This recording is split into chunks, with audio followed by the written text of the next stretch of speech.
Ever wondered where your favorite snacks and drinks come from?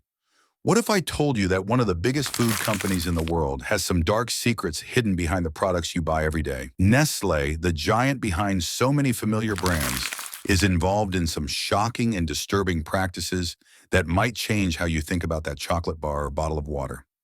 Today, we're going to dive into the hidden world of Nestle and uncover the disturbing truths that many people don't know about. Stick around, because what you're about to hear might just surprise you. The start of Nestlé, a humble beginning or dark intentions. Nestlé was founded by a man named Henri Nestlé, a pharmacist who was born in 1814 in Frankfurt, Germany. He started his company to help babies who couldn't be breastfed. In the late 1800s, infant mortality rates were high because many mothers couldn't breastfeed or their babies were allergic to natural milk. Henri wanted to create a solution, a baby formula that could help save lives. His formula, a mixture of cow's milk, flour, and sugar, was a huge success and saved many children. Nestlé began with good intentions, solving a problem that needed attention. Henri Nestlé's formula offered a way for babies to survive when natural breastfeeding wasn't an option.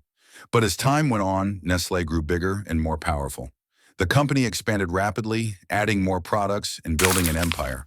What started with a noble goal of helping babies soon turned into something much more complicated, with countless lives affected by Nestlé's aggressive tactics and business practices. The baby formula controversy, marketing baby formula as superior to breast milk. In the 1970s, Nestlé's baby formula sales were slowing down, and the company became more aggressive. They realized that they could make a lot of money if they convinced more mothers to stop breastfeeding and use their formula. The problem was that natural breast milk was still the best option for babies. It contains essential nutrients that formula simply couldn't match. But Nestlé didn't stop there. They launched a campaign to undermine breastfeeding and promoted their baby formula as being healthier and superior, even though it wasn't. They went as far as paying doctors and hospitals to recommend their formula to mothers, making them believe it was the best option for their babies. In some countries, they hired women to dress up as nurses and go to maternity wards, convincing mothers to use their formula instead of breast milk. These women were paid based on how much formula they sold, which made them push the product hard, even if it wasn't the best choice. The most troubling part of this strategy was in places like Africa and Asia, where clean water wasn't always available. Nestlé encouraged mothers to mix their formula with water that was often contaminated and unsafe to drink. As a result, many babies became sick or even died from malnutrition and infection. Nestlé had a responsibility to ensure that their product was being used safely, but instead they continued to aggressively push it in areas where it was putting babies' lives at risk. The baby killer scandal and international backlash. In 1974, a publication called The Baby Killer exposed the dark side of Nestlé's marketing campaign. The pamphlet called out Nestlé for pushing baby formula on mothers in countries where clean water was scarce, resulting in thousands of deaths. The campaign gained international attention, and Nestlé became the target of boycotts. The company responded with silence, refusing to acknowledge the damage they had caused. In 1978, Nestlé executives were called before the U.S. Senate to answer for their actions, and new regulations were put in place to prevent companies from advertising formula as superior to breast milk. However, Nestlé didn't change its practices. They simply found other countries with weaker regulations to continue pushing their product. Even as recently as 2018, reports showed that Nestlé's aggressive tactics were still putting vulnerable children at risk. Water wars, Nestlé, and the fight for clean water.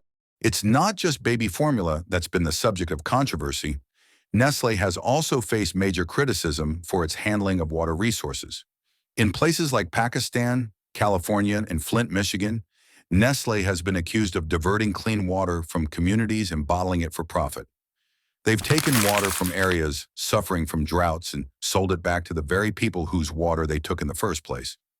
In 2013, Nestlé began bottling water in Pakistan, depleting local water supplies and leaving villagers with dirty, polluted water. The company made millions, while people in the affected areas were forced to drink contaminated water. This same tactic was used in California during severe droughts, where Nestlé continued to pump water from drought-stricken areas and bottle it for sale, making huge profits. Despite criticism from the public and environmentalists, Nestlé has shown little sign of stopping its practices. They've been accused of creating artificial water shortages by taking too much water from natural resources, causing ecological damage and forcing people to buy expensive bottled water. The idea that water, a basic human right, should be controlled by a corporation for profit is deeply disturbing, and yet it's exactly what Nestlé has been doing for years. Child labor and forced labor, the dark side of chocolate. Now let's talk about chocolate. Nestlé is one of the largest chocolate producers in the world, but there's a dark secret behind their sweet treats. The company has been linked to child labor and forced labor in the cocoa industry, where children as young as 8 are made to work long hours, often in dangerous conditions, to harvest cocoa beans. In 2000, a report revealed that Nestlé was buying cocoa from farms that used child labor, and they were fully aware of it. Despite promises to eliminate child labor from its supply chain, the company has continued to face accusations of exploitation. In 2005, a lawsuit was filed against Nestlé and other chocolate companies, claiming that they had allowed children to be trafficked and forced into slavery on cocoa plantations in Africa. The company's response? They said it was impossible to track what was happening on the farms, even though they were making billions of dollars from cocoa sales. And while they claimed to be working on improving the situation, investigations in 2020 revealed that child labor was still widespread on Nestlé's cocoa farms. The company has had decades to fix this problem, but they have failed to do so. A company built on profits, not people. Nestlé's history is filled with controversies, and it's clear that profit has often come before people.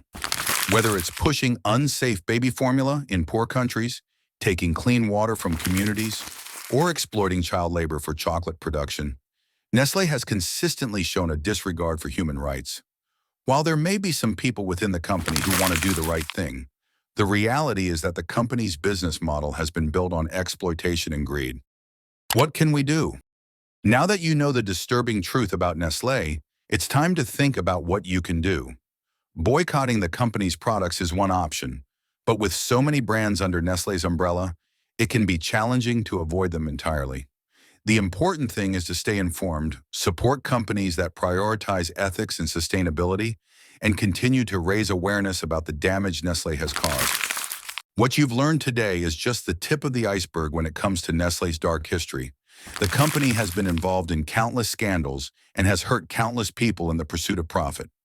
So the next time you pick up a chocolate bar or a bottle of water, remember that you might be supporting a corporation with a disturbing secret.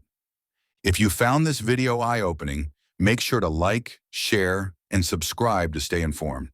Together, we can make a difference and help hold corporations like Nestlé accountable for their actions. Thanks for watching.